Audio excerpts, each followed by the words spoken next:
धर्म प्रेमी अभी कुछ दिन पहले अब वाल्मीकि जी की जयंती जो है, वाल्मीकि जी का जो जन्म दिवस है, वो बड़े धूमधाम से जो है वो मनाया गया।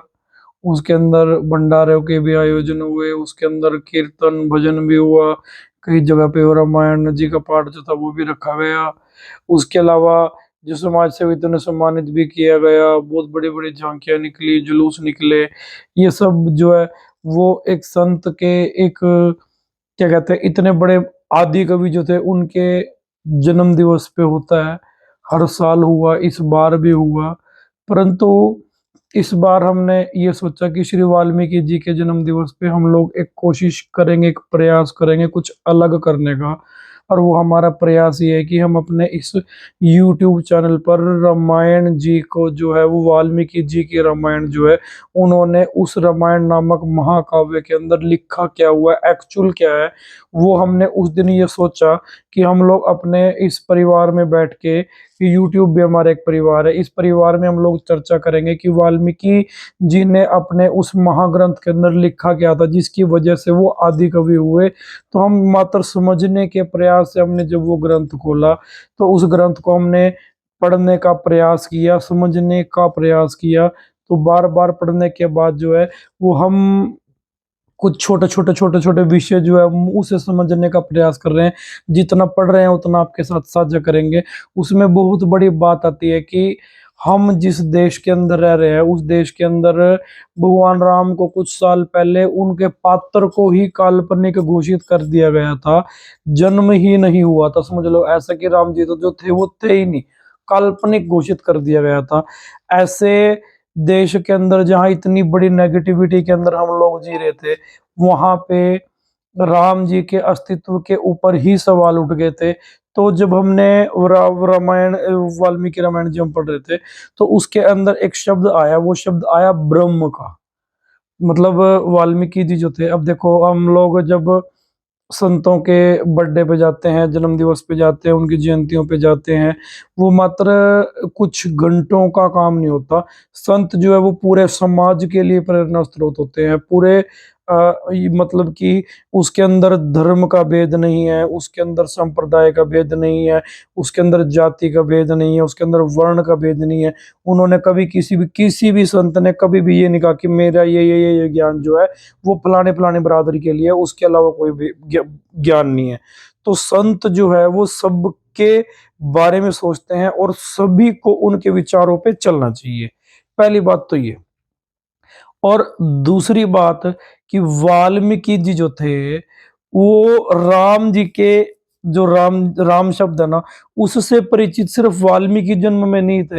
वो स्कंद पुराण कहते हैं कि एक जन्म पहले जब वो व्याध थे, तब उन्होंने पिछले जन्म के अंदर, वो हमने वीडियो भी आपको, पिछली वीडियो जो थी वाल्मीकि जी कौन थे, उस वीडियो के अंदर भी ये जिक्र है कि स्कंद पुराण के अंदर लिखा हुआ है कि वो एक जन्म पहले जब व्याध थे, तब वो एक शंख मुनि के कहने पे उन्होंने एक तपस्या आरंभ करी। वो तपस्या राम राम राम राम राम राम की थी। अब राम नाम से परिचित तो वो एक जन्म पहले थे। और स्कंद पुराण ये भी कहते हैं कि जो राम शब्द है ना, उसको बोलने मात्र से कितना लाभ है, ये भी स्कंद पुराण के अंदर लिखा हुआ है। तो वो भी हमने पिछली वीडियो के अंदर आपको दिया हुआ है। वो तो राम शब्द अगर इतना यूनिक है, तो उसके अस्तित्व पे सवाल उठा दिया। लेकिन सवाल उठाने के बहुत साल हो गए उसके बाद, तब भी वाल्मीकि जयंती जो मनाई जा रही थी, आज भी वाल्मीकि जयंती मनाई जा रही है। लेकिन क्या हम वाल्मीकि जी के ग्रंथ को उठा के पढ़ेंगे? पहली बात ये कि क्या हम वाल्मीकि जी जो थे उन्होंने इतना बड़ा महाकाव्य हमें दिया, वो हमारे जीवन को खिलाने के लिए हमें दिया। वाल्मीकि जी ने जो हमें रामायण दी उसमें से हमारे जीवन का जो वो विकास होना है। हम राम जी को भगवान कहते हैं, क्या ये मात्र अंधविश्वास है क्योंकि हमने वाल्मीकि रामायण नहीं पढ़ी? अगर पढ़ी होगी, सिर्फ शब्द पढ़े होंगे, उसे महसूस नहीं किया होगा, महसूस करने का प्रयास कर रहे होंगे, लेकिन शरीर एक्सेप्ट करने को तैयार नहीं होता। हम आपसे एक्सेप्ट कराएंगे। आपको हम बताएंगे कि वाल्मीकि जी ने राम जी को क्या क्या बोला। राम जी जो थे वो विष्णु अवतार थे, वो परमात्मा है। राम जी जो है वो सनातन है, ऐसा वाल्मीकि रामायण में लिखा है। और एक जगह तो राम जी को ब्रह्म बोला गया है, ब्रह्म, ब्रह्म तत्व बोला गया है। और ब्रह्म की परिभाषा इतनी गहरी है, इतनी डीप है, शायद उसकी कोई परिभाषा ही नहीं है। जैसे महाशब्द की कोई परिभाषा नहीं है, वैसे ब्रह्म शब्द की कोई परिभाषा नहीं है, वो सब परिभाषाओं से परे है। मानो कि जो वाल्मीकि जी ने राम शब्द संबोधित किया, अगर आज हम लोग समाज के अंदर जाते हैं तो मतलब ये किसी वजह से लगा लो, किसी भी वजह से लगा लो कि प्रेरित हो गए किसी के विचारों से, किसी की बातों से, वो अच्छी भी हो सकती हैं, वो अच्छी नहीं भी हो सकती। कि हम जब राम राम बोलते हैं, राम राम जी, हम गांव के अंदर विशेष तौर पे ये होता है। आजकल शहरों के अंदर तो ये सभ्यता आ गई, गुड मॉर्निंग, गुड नाइट है, गुड आफ्टरनून, हेलो, हाय, ये आ गया। तो गांव के अंदर आज भी ये प्रचलन है, राम राम जी, सामने वाला कहता है राम राम जी, राम राम। तो आज भी ये प्रचलन है, लेकिन उसके बीच में क्या आ गया, हम जब कुछ, कई बार ऐसा होता है हमारे साथ कि हम जो बोलते हैं राम राम जी, सामने से जवाब आता है नमस्कार जी, मतलब वो राम एक्सेप्ट नहीं करते वो। क्यों? क्योंकि पहली तो बात, सुनी सुनाई बातें कहीं से थी, वो सुन ली, कानों में पड़ गई, एक विचार आ गया कि राम जी के प्रति आ गया या नहीं आया। तो हम जब रामायण पढ़ रहे हैं तो वाल्मीकि जी जो है उन्होंने राम जी को क्या बोला, सीता माता को उन्होंने मां संबोधित किया। और राम जी जो है, राम जी को क्या संबोधित किया, वो सनातन है, वो विष्णु के अवतार हैं, वो मतलब राम जी का जो जन्म है ना, तो वो ही प्रसंग इतना बढ़िया वाल्मीकि जी ने बता दिया कि बड़ा शानदार प्रसंग बताया। कहने का भाव ये है कि जो राम जी के नाम को भी नहीं लेना चाहते, उनके नाम को भी लेने में कई बार दिक्कत हो जाती है, लेकिन राम जो शब्द है वो जीने की है। राम एक ऐसा मतलब परमात्मा एक ऐसे शरीर के रूप में आ गया। पहले तो बात है कि राम कौन थे। राम जो थे वो परमात्मा का ही एक नाम है। जैसे राम शब्द है ना, ऐसा नहीं है कि जो दशरथ नंदन राम से पहले धरती के ऊपर राम नहीं थे। पहली तो बात ये है कि उनसे पहले भी राम थे। परशुराम जी को आप जानते हो, उनका नाम सुना है आपने अच्छी तरीके से। परशुराम जी का जो अवतार है वो राम से पहले का है, श्री राम से पहले का अवतार है। तो श्री राम जी से पहले परशुराम जी हो गए।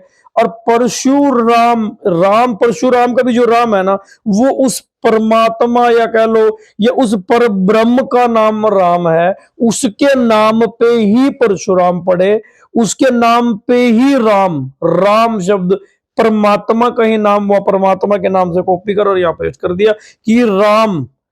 और राम से बन गया वो रामचंद्र, यानी कि चंद्रमा की तरह शीतल। तो वो रामचंद्र जो उनको नाम पड़ा ना, वो एक भगवान का नाम और एक चंद्रदेव के शीतलता मिला के एक नाम दे दिया रामचंद्र। तो वो राम उस दैविक शक्ति का नाम है। राम जो है वो परमात्मा है, राम सनातन है। उस राम के आधार पर दशरथ नंदन के बड़े पुत्र का नाम राम पड़ा। तो राम तीन हो गए। पहली बात की किस राम की पूजा करें। दूसरी बात, जो राम जी धरती पे अवतरित हुए, वो राम जी, वो सिर्फ मात्र एक शरीर नहीं है, मात्र एक जीव नहीं है, मात्र एक आत्मा नहीं है, बल्कि वो साक्षात परमात्मा है। वो ब्रह्म है। दो जगह पे रामायण के अंदर उन्हें ब्रह्म ब्रह्म बोला गया, ब्रह्म।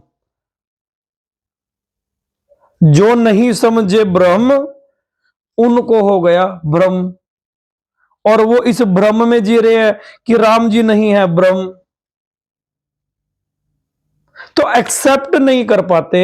लेकिन अगर वाल्मीकि जी की जयंती मना रहे हैं, उनका जन्म दिवस मना रहे हैं, उस दिन रक्तदान भी कर रहे हैं, उस दिन हम वित्त दान भी कर रहे हैं, उस दिन हम कोई और दान भी कर रहे हैं, तो राम जी के, वाल्मीकि जी को अति प्रिय है राम, राम नाम प्रिय है उनको।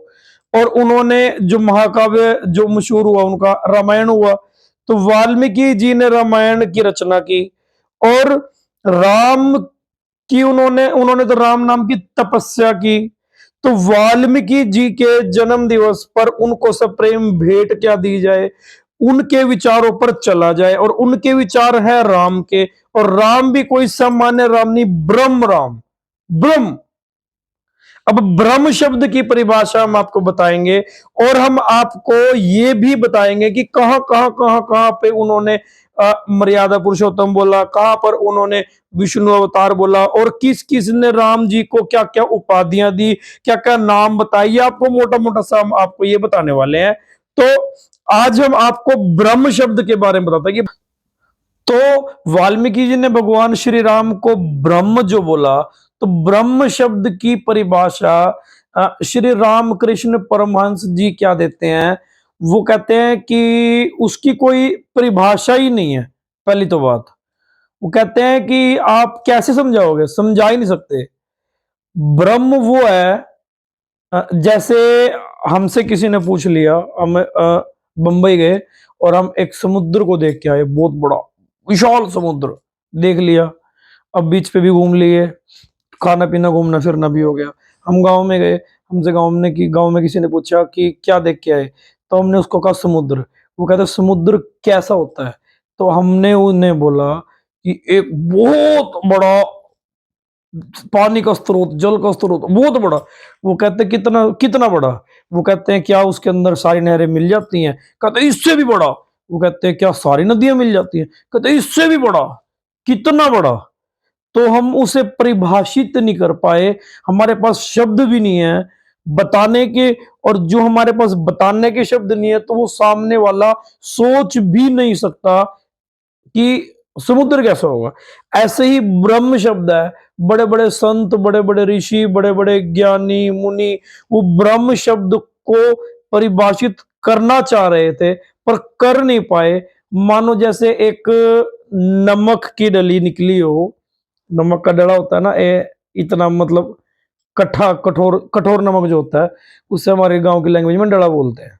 तो एक नमक की डली निकली हो, समुद्र की गहराई नापने, वो ये कहते कि मैं देख के आऊंगी समुद्र कितना गहरा है।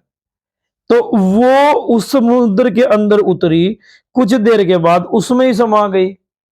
तो समाने के बाद जो बाहर बैठा था वो उस नमक की डली की इंतजार कर रहा है, कब बाहर आएगी और कब समुद्र की गहराई बताएगी, पर नहीं बता पाई। ऐसे ही बड़े बड़े तत्वदर्शी संत जो थे, बड़े बड़े ऋषि मुनि जो थे, वो उतरे तो थे ब्रह्म की परिभाषा बताने, लेकिन जब वो समाधि अवस्था में आए, तो जब ब्रह्म शब्द की बात आई, तो वो दोबारा उन्हें ये सुख, ये दुख, ये समाज, ये लोग अच्छे ही नहीं लगे, क्योंकि वो उस लेवल से ऊपर उठ गए। उनको वो समाधि अवस्था में ज्ञान दे दिया गया जो उनके पास महसूस करने के लिए तो है, पर बोलने के लिए शब्द नहीं है। कैसे परिभाषित करें, मतलब नहीं कर सकते। तो राम जी को वाल्मीकि जी ने इतना गहरा बता दिया ब्रह्म बना के कि ब्रह्म है राम, अर्थात कि राम जी इतने गहरे हैं कि कोई भी उनको शब्दों में नहीं पिरो सकता। मतलब राम शब्द इतना गहरा शब्द है कि राम शब्द को कोई अपने शब्दों में बांध ही नहीं सकता, उसकी परिभाषा ही नहीं है कोई। इतना बड़ा शब्द है, कोई कहता कितना बड़ा शब्द है, तो वो एक ही लाइन में एक ही शब्द में कि वो कहते हैं ना कि ब्रह्म कैसा है, ब्रह्म जो है वो निर्गुण है, वो निराकार है, वो अचल है, वो सुमेरु पर्वत के जैसा है। ब्रह्म इस माया से परे है, ब्रह्म सुख और दुख से परे है। ब्रह्म मानो वो दीपक है। ब्रह्म कौन है? ब्रह्म वो दीपक है। कोई उस दीपक की रोशनी में जाली नोट छाप रहा है और कोई उस दीपक की रोशनी में भागवत लिख रहा है, परंतु वो जो चिराग की रोशनी है ना, वो निर्लिप्त है। ना तो उसको अच्छाई लेनी भागवत की, ना उसको बुराई लेनी जाली नोटों की। उनका काम सिर्फ रोशनी देना है। ये जो समाज में हम लोगों के दुख हैं, हम लोगों की अशांतियां हैं, ये जो माया रची हुई है, वो जो ब्रह्म है, वो ब्रह्म उस माया से परे है, वो सुख और दुख से परे है। और उस ब्रह्म की जो बात हम कहें, वो इस प्रकार से है मानो हवा है, वायु है। तो उस वायु में से कई बार तो खुशबू आती है। अगर आसपास कोई अ, अच्छा है, कोई पुष्प है, कोई फूल है, या कुछ अच्छा बन रहा है, पकवान है, उसकी खुशबू हमें वायु के द्वारा आती है। और अगर कुछ दुर्गंध है, गंदगी है, कहीं कुछ कीचड़ है, नाली है या एक्स वाई जेड कुछ भी है, तो उसकी हमें दुर्गंध भी वायु के द्वारा आती है। तो हम ऐसा तो नहीं कह सकते कि उस वायु के द्वारा दुर्गंध आई है इसलिए वो वायु गंदी है। दुर्गंध गंदी है ना, गंदगी है इसलिए आ रही है, लेकिन वायु के द्वारा आ रही है, लेकिन वायु निर्लिप्त है, वायु उसमें लिप्त नहीं है, उस खुशबू में भी लिप्त नहीं है, उस बदबू में भी लिप्त नहीं है। इसी प्रकार जो ब्रह्म तत्व है वो सुख में भी लिप्त नहीं है, वो दुख में भी लिप्त नहीं है, वो शांति में भी लिप्त नहीं है, वो अशांति में भी लिप्त नहीं है। वो ब्रह्म तत्व पाप नहीं है, वो ब्रह्म तत्व पुण्य भी नहीं है, वो ब्रह्म तत्व दिन भी नहीं है और वो रात भी नहीं है। आप मानो ब्रह्मा जी हैं, ब्रह्म शब्द आया तो ब्रह्मा आया। ब्रह्मांड मतलब ब्रह्मा जी की आप कुछ कल्पना नहीं कर सकते। अगर आप सर्च भी मारने बैठोगे ना कि ब्रह्मा जी का एक दिन एक रात कितनी होती है तो आपको समय लगेगा, और वो आप यूट्यूब से भी सर्च मार लेना। आप पहले लिखोगे, 2 बार लिखोगे, 3 बार लिखोगे, उसके बाद आपको वो चीज रिपीट करके सुननी पड़ेगी, समझनी पड़ेगी। आपको घंटों लग जाएंगे सिर्फ ये समझने मात्र में कि ब्रह्मा जी का दिन कितना बड़ा होता है। तो आप तो ये समझ ही नहीं पाओगे कि ब्रह्म क्या होता है, या हम नहीं समझ पाएंगे कि ब्रह्म क्या होता है। उससे भी अगर बड़े चले जाएं तो हमने एक शब्द सुना है ब्रह्मांड। क्या हम ब्रह्मांड की कल्पना कर सकते हैं? ऐसा कहा जाता है कि ब्रह्मांड के अंदर करोड़ों पृथ्वी हैं, अनंत सूर्य हैं, अनंत ग्रह हैं। उस ब्रह्मांड के अंदर वो अनंत कितने हैं, कोई गिन पाया क्या? नहीं गिन पाया ना। एक ऐसा पर्टिकुलर कुछ है जिसके अंदर करोड़ों पृथ्वियां रहती हैं, और ऐसा कुछ है जिसके अंदर सूर्य भी हैं, कितने ग्रह हैं, वो सब कुछ इकट्ठे जिसके अंदर है वो ब्रह्मांड है। तो उस ब्रह्मांड की हम कल्पना भी नहीं कर सकते, हम उस ब्रह्मांड के बारे में बोल भी नहीं सकते, हम उसे परिभाषित भी नहीं कर सकते कि ब्रह्मांड कैसा है। तो हम ब्रह्म को परिभाषित कैसे करेंगे? इसलिए उस ब्रह्म शब्द को जो है वो भगवान राम के साथ जोड़ दिया गया। वाल्मीकि जी ने जोड़ा कि वो ब्रह्म है, और वाल्मीकि जी ने नहीं जोड़ा। एक प्रसंग आता है, उस प्रसंग के अंदर जब रावण जो है वो युद्ध भूमि में राम जी के द्वारा मारा जाता है, तब मंदोदरी विलाप करती आती है, तब वो भी राम जी को ब्रह्म बोलती है, सनातन बोलती है, वो राम जी को परम तत्व बोलती है, वो विष्णु अवतार बोलती है, वो शंख चक्र भुजा पद्म बोलती है, वो कहती है कि अवतार लेके आइए, पैदा भी नहीं हुए, ऐसा सब कुछ वो राम जी के बारे में बोलती है वहां पर युद्ध भूमि में जब वो विलाप कर रही है अपने पति के लिए। तो राम जी को ब्रह्म तत्व परिभाषित वाल्मीकि जी ने किया। अगर गीता प्रेस गोरखपुर पे किसी को कोई दिक्कत है या शायद शब्दों का हेर फेर हो सकता है, तो आप किसी और बुक सेलर की उठा के देख लो, श्लोक तो वही है, उस श्लोक का जो अर्थ होएगा वो तो वही होगा ना। तो आप उठा के देखो, पढ़ के देखो, हम आपको बताएंगे कहां कहां पे क्या क्या लिखा हुआ है। आप हमारे साथ बैठो तो आपको पता लगेगा। वाल्मीकि जी ने भगवान राम को विष्णु अवतार बोला, ब्रह्म बोला, परम तत्व बोला, सनातन बोला, सत्य बोला, ईश्वर बोला, भगवान बोला। तो उस राम का नाम लेने में क्या दिक्कत है, या हमें शब्द से नफरत है? हम जीना चाहते हैं ना, हम अपने परिवार को इकट्ठा करना चाहते हैं। अरे उस परम तत्व ने तो अपने 3-3 जो थे वो राज्य छोड़ दिए थे। हम 1-1 इंच के पीछे कचहरियों में खड़े होते हैं, हम पता नहीं कितने पुलिस को देते हैं, कितने कचहरियों में देते हैं, थानों में देते हैं, फिर भी हमारी संतुष्टि नहीं होती। और वहां पे एक ऐसी लड़ाई थी अयोध्या के अंदर, वो कहते हैं कि राज तू ले ले, वो कहते हैं राज तू ले ले। राम जी कहते हैं कि भरत भाई माँ ने तो आपके लिए छोड़ा है, मैं तो चला वनवास। भरत जी कहते हैं मैं पीछे पीछे आ गया, तुम वनवास चले गए तो भाई मुझे नहीं चाहिए राजकाज, बड़े भैया संभालेंगे। ऐसी लड़ाई कहीं देखी है जिसे प्रॉपर्टी ना चाहिए हो, जिसे कुछ भी ना चाहिए हो? वो राम जो वन के अंदर बाणों के साथ, तीरों के साथ एक सामान्य जीवन व्यतीत करके चले थे, उनके पास कुछ भी साधन नहीं थे। वो राजा के जो पुत्र थे उनके पास कुछ भी साधन नहीं थे, वो कुटिया में रह रहे थे। उन्होंने एक इतने मायावी राक्षस रावण को मार दिया। और हम अपने अंदर की इंद्रियों को नहीं मार पा रहे, हम अपने अंदर के राक्षस को नहीं मार पा रहे, उन्होंने तो बाहर के भी राक्षसों को मार दिया।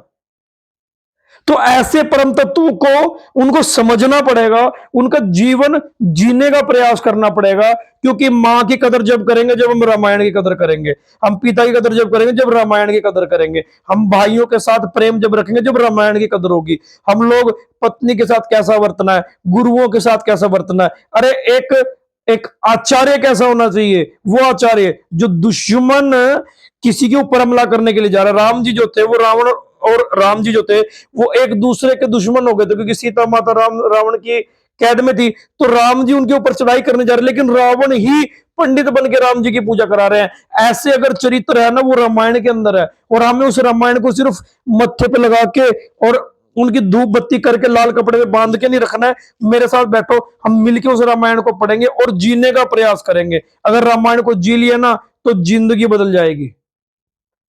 अब अगली वीडियो के अंदर हम आपको ये बताएंगे कि राम जी जो थे उन्होंने वो परम तत्व परम सत्य भगवान को कहां कहां बोला, कैसे कैसे बोला। अगली वीडियो में आएंगे तो हम आपको बताएंगे। वीडियो ऑलरेडी बहुत बड़ी हो चुकी है, तो आगे बढ़ेंगे। इन शब्दों को बोल के अपनी वाणी को विराम देता हूं। जो कुछ भी गलत बोला गया है, कुछ आपके एक्सेप्टेबल नहीं हो, तो आप हमें कमेंट बॉक्स में लिख सकते हैं कि एक्सेप्टेबल नहीं है, ऐसा नहीं होना चाहिए या ऐसा होना चाहिए, या इसके अंदर कुछ भी प्लस माइनस करना चाहते हो आप हमें बता सकते हैं। अगर वीडियो अच्छी लगे तो हमारे चैनल को सब्सक्राइब करना, अधिक से अधिक लोगों तक शेयर करना, ताकि हम रामायण के ऊपर जो विषय हम लेके चल रहे हैं उस विषय को हम अधिक से अधिक लोगों तक शेयर कर सके। तब तक के लिए जय श्री राम, राम राम, ओम नमो शिवाय। आपका समय शुभ हो।